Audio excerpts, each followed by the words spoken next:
माता दी भक्तों, कैसे हो आप सभी लोग। आज हम आपके लिए महाभारत में अर्जुन के रथ का नाम कभी ध्वज कैसे पड़ा लेकर आए हैं एक वीडियो। एक बार जब अर्जुन को अपनी वीरता पे बहुत अधिक घमंड हो गया तो भगवान श्री कृष्ण ने अर्जुन को सबक सिखाने की योजना बनाई। एक दिन जब अर्जुन अपना रथ लेकर गंगा के पास आकर गंगा जी से पार जाने के लिए रास्ता मांगने लगा तो गंगा जी ने कोई जवाब नहीं दिया। इससे क्रोधित होकर अर्जुन ने गंगा जी को गुस्से से कहा कि हे गंगा, क्या तुझे मेरे क्रोध से डर नहीं लगता? मैं चाहूं तो अपने एक बाण से तेरे सारे जल को सुखा दूंगा। और जैसे ही अर्जुन ने अपने धनुष पर बाण चढ़ाया तो गंगा जी प्रकट होकर कहने लगी कि हे सर्वश्रेष्ठ धनुर्धर अर्जुन, अगर मेरा जल सूख गया तो इसमें रहने वाले सभी निर्दोष जीव मारे जाएंगे, जिसका पाप आपको लगेगा। हे अर्जुन, आप अपने बाणों से मेरे ऊपर एक पुल का निर्माण करके उस पर से पार कर लो। इससे किसी की हत्या भी नहीं होगी और आप गंगा पार भी चले जाओगे। अर्जुन ने अपने बाण से गंगा के ऊपर पुल बनाया और गंगा पार चले गए। जब भगवान नारायण ने बजरंगबली को अर्जुन का घमंड तोड़ने के लिए भेजा, भगवान की आज्ञा से हनुमान जी गंगा जी के पास बैठ गए और अर्जुन से कहने लगे कि तुमने बाणों का पुल बनाया है, इससे तो अच्छा था प्रभु श्री राम की तरह मजबूत पुल बनाते। भाई, हमारी भी थोड़ी सी मदद हो जाती, हम भी पुल से पार जाकर गंगा पार कर जाते। अर्जुन ने हंसते हुए कहा कि देखो, मैं रथ पर चढ़कर इसी पुल से गंगा पार करके आया हूँ, तो तुम भी पार कर लो, इसमें परेशानी की क्या बात है। जब हनुमान जी ने कहा भाई, ये पुल मेरा वजन नहीं संभाल सकता, मेरे वजन से यह पुल टूट जाएगा। फिर दोनों में शर्त लगी। अर्जुन ने कहा अगर तुम्हारे वजन से पुल टूट गया तो मैं इसी समय अग्नि समाधि ले लूंगा। हनुमान जी ने कहा कि अगर पुल नहीं टूटा तो जो तुम कहो मैं वही करूंगा। दोनों में शर्त लगी। हनुमान जी ने अपना वजन बढ़ाया और पुल पर अपना एक ही पैर रखा था कि पुल टूट गया।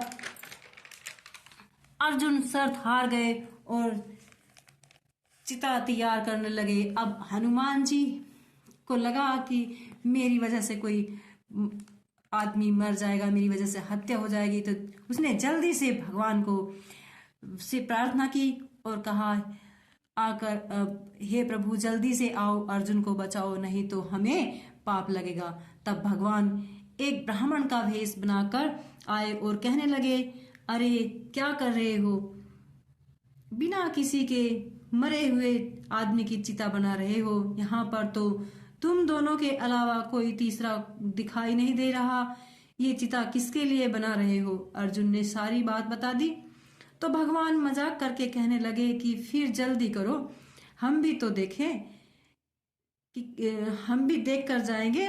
हनुमान जी ने मन में सोचा कि हमने तो भगवान को इन्हें रोकने के लिए बुलाया था, ये तो उल्टा मरने की बात कर रहे हैं।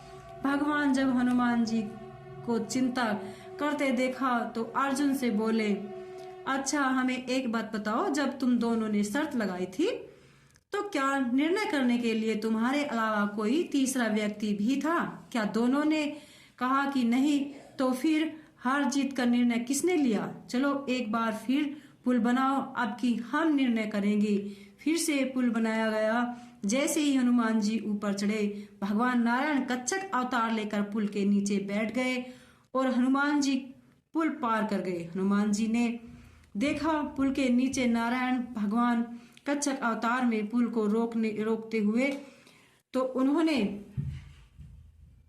उनकी कोई लीला समझकर प्रभु से पूछा प्रभु मेरे लिए क्या आज्ञा है, और अर्जुन से अपना वरदान मांगने के लिए कहा। तब श्री कृष्ण भगवान अपने असली रूप में आए और हनुमान जी से कहने लगे कि अब तुम जाओ, समय आने पर मांग लिया जाएगा।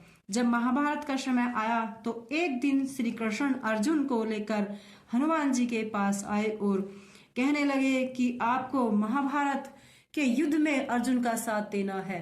तो अर्जुन भगवान श्री कृष्ण को थोड़ा अलग लेकर आए और बोले कि युद्ध में इनकी क्या जरूरत है। तो कृष्ण जी ने कहा कि हे अर्जुन, इनके बिना ना तो हम राम अवतार में रावण से युद्ध जीत सकते थे और ना ही महाभारत का जीत पाएंगे, इसलिए इनका युद्ध में होना आवश्यक है। अर्जुन ने कहा, प्रभु जैसा आप उचित समझो करो। तब कृष्ण जी हनुमान जी से युद्ध करने को कहा तो हनुमान जी ने कहा कि हम युद्ध नहीं करेंगे। तब श्री कृष्ण ने कहा, ठीक है, आप हमारे साथ हमारे रथ पर रहना। हनुमान जी ने कहा कि ठीक है, पर हमें युद्ध के बीच में सत्संग सुनने की आदत है, क्योंकि हमें रामायण के समय युद्ध में भगवान राम बीच बीच में सत्संग सुनाया करते थे।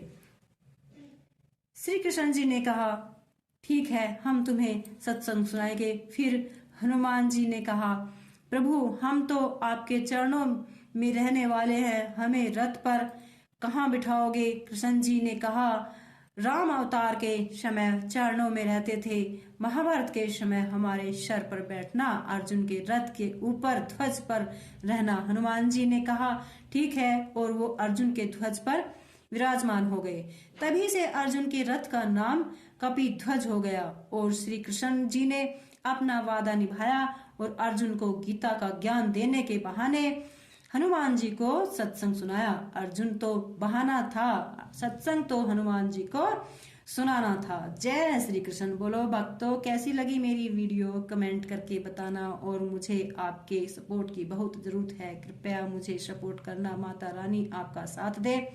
मेरे चैनल को सब्सक्राइब करना, वीडियो को लाइक करना, ताकि हमें हौसला मिले ऐसे ही किस्से सुनाने का। जय श्री कृष्ण, जय राधा रानी, जय माता रानी, जय हो। सभी भक्तों की जय हो।